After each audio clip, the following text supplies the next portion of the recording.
अभी नीट का पेपर रद्द होने के बाद में 10 से ज़्यादा नीट के स्टूडेंट ने सुसाइड कर लिया। इसका जिम्मेदार कौन है? इसका जिम्मेदार हमारा देश का शिक्षा मंत्री है, हमारी देश की सरकार है, लेकिन वो इससे मुकर रही है, वो इसकी जिम्मेवारी नहीं ले रही है। और हम ये कह रहे हैं कि हमारी शिक्षा मंत्री से ये काम नहीं हो पाएगा, इसलिए उसको इस्तीफा देना चाहिए। 24 में पेपर लीक हुआ था, तब भी हमें पता चला था कि वो किस पार्टी के समर्थक और समर्थित लोग, जो मनबड़ किस्म के लोग हैं, जो शिक्षा माफिया हैं, जो लीक माफिया हैं, तमाम तरीके से जो है पेपर लीक करा रहे हैं।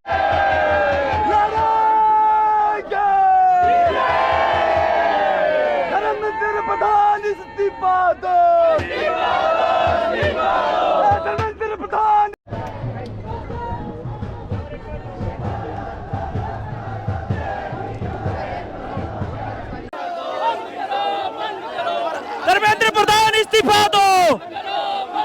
आज एनटीए को रद्द करने की मांग को लेके और धर्मेंद्र प्रधान के इस्तीफे की मांग को लेके एसएफआई मोदी सरकार को जगाने आया है।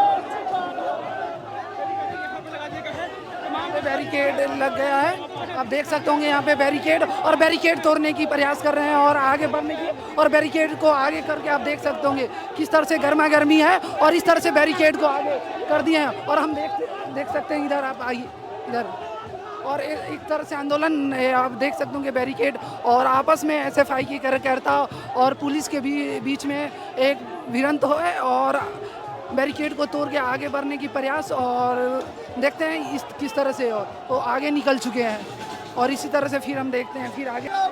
हमारी साथ मांग है कि धर्मेंद्र प्रधान इस्तीफा दे, क्योंकि वो अपने पद को संभालने के काबिल नहीं है। क्योंकि आज देश के अंदर 22 लाख से अधिक छात्र जो है बर्बाद कर दिए गए, उनको पूरी तरह से आ रहा है। 10 से अधिक छात्रों ने जो है सुसाइड कर दिया है। ये हम मांग कर रहे हैं कि एनटीए को बर्खास्त किया जाए, और साथ ही धर्मेंद्र प्रधान जो हमारे शिक्षा मंत्री है, वो जो है इस्तीफा दे अपने पद से, क्योंकि वो व्यक्ति नालायक है, वो व्यक्ति बेकार है, जिसने पूरी शिक्षा व्यवस्था को जो है तहस नहस कर दिया। हम आज पूरे प्रदेश भर से, पूरे देश से यह छात्र इकट्ठे इसलिए हुए कि केंद्र सरकार इसका जवाब दे। केंद्र सरकार जो है पूरी तरह से शिक्षा को बेचने का काम कर रही है, शिक्षा का निजीकरण कर रही है, शिक्षा का कमर्शियलाइजेशन कर रही है, शिक्षा को व्यापार की वस्तु बनाकर रख दिया। हम मांग कर रहे हैं कि आज धर्मेंद्र प्रधान जो है इस्तीफा दे, पूरा शांतिपूर्ण धरने को जो है रोकने का काम किया जाए। लोग कहाँ बढ़ रहे हैं आगे, किस तरह? हम जत्र मत्र के पास जाएंगे और वहाँ हम अपनी मांगों को वहाँ सरकार के सामने रखेंगे। तो अभी हम है माता सुंदरी कॉलेज के पास, और जहाँ पे एसएफआई का प्रोटेस्ट चल रहा है, तो वहाँ हमारे एसएफआई के एक मेंबर है, हम इनसे बात करेंगे और जानते हैं कि आगे। तो आप बताएंगे आज एसएफआई का नेशनल कॉल था। तमाम राज्यों से यहाँ पे एसएफआई के कार्यकर्ता मौजूद हैं धर्मेंद्र प्रधान का इस्तीफा मांगने के लिए, और हमने सुरजीत भवन से लेकर हम यहाँ मार्च कर रहे थे। दिल्ली पुलिस ने तो ये कहा था कि आपको यहाँ से बाहर नहीं निकलने देंगे, लेकिन एसएफआई के कार्यकर्ताओं ने अपने जुनून से जो बैरिकेटिंग था उसको तोड़ दिया और अपनी मार्च को आगे बढ़ाया, क्योंकि एसएफआई के कार्यकर्ता ने ठान लिया है कि धर्मेंद्र प्रधान का इस्तीफा हम लेके रहेंगे और एनटीए को बर्खास्त करा के रहेंगे, क्योंकि एनटीए ने पेपर लीक के मामले में एक नया रिकॉर्ड बना दिया है और लगातार मुनाफा कमाते जा रहा है एनटीए। और धर्मेंद्र प्रधान इतने सुसाइड केस के बाद भी कोई भी ऑफिशियल बयान नहीं देते। जब नीट के पेपर में 720 में से 600 नंबर का प्रश्न लीक हो जाता है, तब भी ये कहा जाता है कि कुछ मैच हो गया है, कोई ऐसा लीक जैसी घटना नहीं हुई है। इससे बार बार इनकार करते हैं, लेकिन जब छात्रों ने इस पे आंदोलन किया, तब जाके धर्मेंद्र प्रधान ने माना कि ये पेपर लीक हुआ था, और तभी 21 तारीख को दोबारा नहीं पेपर कराना पड़ रहा है। एक सवाल ये है कि आप लोग जैसे आंदोलन करें तो आगे किस तरह से आंदोलन करेंगे, और तब तक अपनी मांग को मनवाना लेते, तब तक क्या आगे की प्लान? अभी जो आज का आंदोलन है, आज हमारे जो लोग हैं, एसएफआई का जो नेतृत्व है, वो धर्मेंद्र प्रधान के ऑफिस गए हुए हैं कि उनका जो इस्तीफ़ा है उनको लेटर अपना थमा के आएंगे और उनसे इस्तीफ़ा लेके रहेंगे।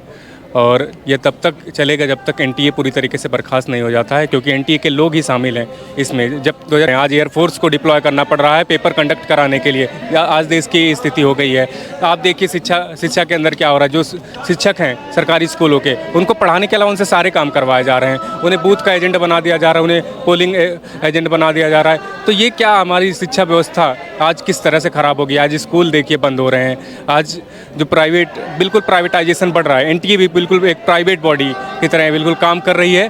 और सरकार क्यों एनटीए को बचा रही है, सरकार क्यों लीक माफिया और शिक्षा माफिया के खिलाफ शिकंजा क्यों नहीं कस रही है? क्योंकि ये सारे लोग अपने बच्चों को बाहर पढ़ने के लिए भेजते हैं, इसलिए इनको कोई फ़र्क नहीं पड़ता। ये मोटा पैसा देश के गरीबों मज़दूरों के बच्चों से कमाते हैं और एक परीक्षा कंडक्ट नहीं करवा पाते हैं। आप देखिए बसों और ट्रेनों में किस स्थिति में लोग जा रहे हैं और कितनी जो है भीषण गर्मी के बीच भी वो इतने दूर दराज के इलाकों में जा रहे हैं, इतना पैसा खर्च करके वो तैयारी कर रहे हैं, पेपर देने जा रहे हैं, फिर भी पेपर लीक हो रहा है। जब बच्चे पेपर देने जा रहे हैं तभी उनका पेपर जो है लीक हो चुका है, कोई डाउनलोड करके बैठा हुआ है। तो ये स्थिति है। आज मेहनत करने वाले जो बच्चे हैं उनकी क्या स्थिति हो गई। आज चंद पैसों में उनके सपनों को खरीदा जा रहा है और बेचा जा रहा है, और जो मेहनत करने वाले लोग हैं वो दर दर भटक रहे हैं। इसलिए हम ये मांग करते हैं कि धर्मेंद्र प्रधान अपना इस्तीफा दें और एनटीए को बर्खास्त करें और जिम्मेदारी और अकाउंटेबिलिटी। आप लोग बताएंगे आज क्या आगे की योजना है और क्या आपकी मांग है? आंदोलन तो हम जब से नीट का पेपर लीक हुआ था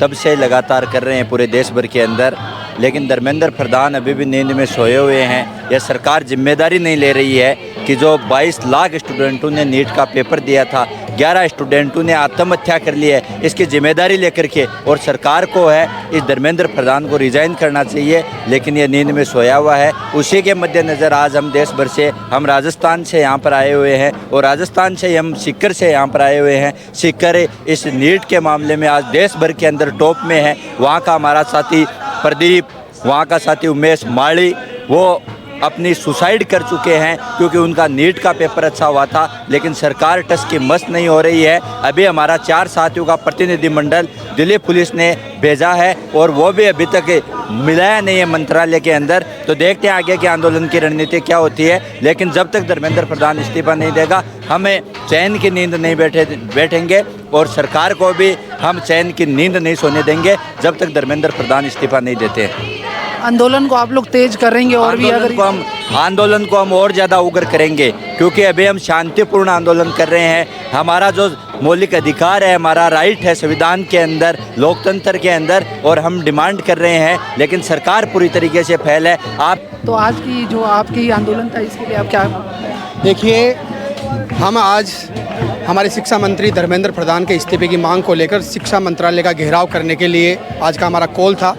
और जब सुबह से हमारा पूरा एसएफआई का कैडर इकट्ठा होना शुरू हुआ हमारे ऑफिस में, उसके बाद में दिल्ली पुलिस के अधिकारी आए ऑफिस के गेट के बाहर और उन्होंने कहा कि आप मार्च ना निकालें, आपका परमिशन नहीं है, हम आपको बाहर नहीं निकलने देंगे।